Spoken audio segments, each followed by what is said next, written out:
BJP's machinations against Sikhs. In the previous episodes, I discussed some of the challenges faced by the Modi government and how the frustrated BJP is targeting innocent Sikhs. Their efforts were the pre-1984 environment setting in Punjab and will try to expose the bogey of the false flag operations.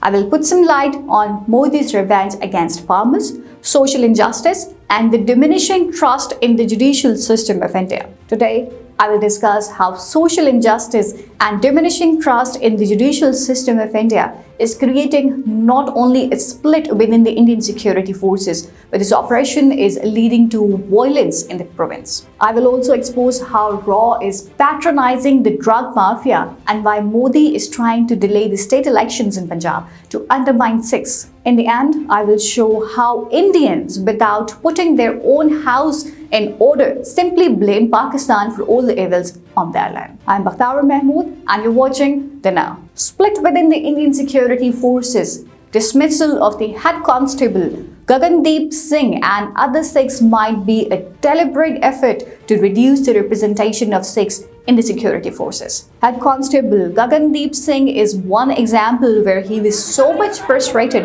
with the machinations against the minorities that he resorted to violence through the bomb blast. The continued oppression of Sikhs is increasing the concerns of 20% of the Sikh soldiers within the Indian Army. Any operation directed against Sikhs will lead towards a split within the Indian Army. Despite concerns of the army, BJP is likely to continue its flight on the path of extremism and ultra-Hindu nationalist policies. Operations leads to violence Hindutva mindset and extremist BJP policies directed against Sikhs have increased their frustration and are forcing Sikhs to take up arms, resorts to bomb blasts to attain their basic rights. Ludhiana's blast is a signal for Hindus to end their oppressive activities directed against the minorities. Sikhs can go to any level against the Hindutva-driven policies. Patronage of the drug mafia. RAW has a history of supporting drug trafficking for its illicit operations.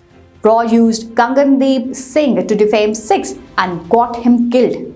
To further their narrative, RAW is using gaudy media to defame the Sikh community as a whole. Delay in Punjab state elections is equivalent to undermining Sikhs. BJP orchestrating a law and order situation in Punjab to delay the state elections. Increased turmoil in Punjab will give BJP time to manipulate or forge the alliances, thereby undermining farmers and Sikhs. Blaming Pakistan is not the solution to every Indian problem. At last, but not the least, I would like to draw your attention towards the only solution which every government in India likes to adopt in response to all the problems, and that is blaming Pakistan. Without putting their own house in order, they simply blame Pakistan for every security lapse and start the drum beating. Without properly investigating the issue, they simply blame Pakistan. And when asked to provide the evidence, India always fails to do so. The same happened with the Khalistan referendum and the Ludhiana blast as well. India tried to put the onus on Pakistan, but the Sikhs in Punjab refused to eat the bait. The Jatidar Hawara committee has termed the bomb blast at the court complex Ludhiana near the polls as a politically motivated incident to defame Sikhs at the international level. Similarly, Navjot Singh Sidhu, chairman Indian Congress, Punjab and a prominent Sikh leader, while talking to media, stated that with the blast and the blame game after that, it is a clear indication that a particular community is being targeted for polarizing purposes. Instead of following the democratic way, hooliganism is introduced to create fear, which is very dangerous for Punjab. This raises doubts about the whole of the agencies being used as puppets. This is being done to destroy the socio-economic fabric of Punjab.